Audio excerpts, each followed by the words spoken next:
তারুণ্যের রাজনৈতিক অধিকার প্রতিষ্ঠার সমাবেশ। আজকের এই তারুণ্য সমাবেশের সভাপতি, উপস্থিত নেতৃবৃন্দ এবং যিনি অনেক কষ্ট স্বীকার করে আমাদের মাঝে প্রধান অতিথি হিসেবে উপস্থিত আছেন,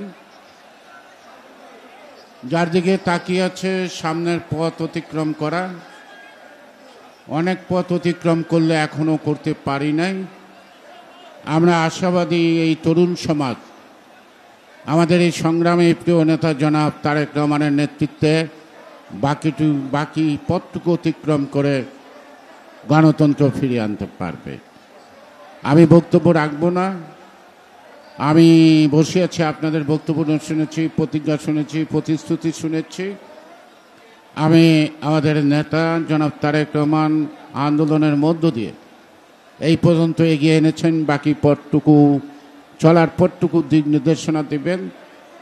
আমরা সেই দিক নির্দেশনা অনুযায়ী যত স্বল্প সময়ে সম্ভব বাংলাদেশের গণতন্ত্র ফিরিয়ে আনব।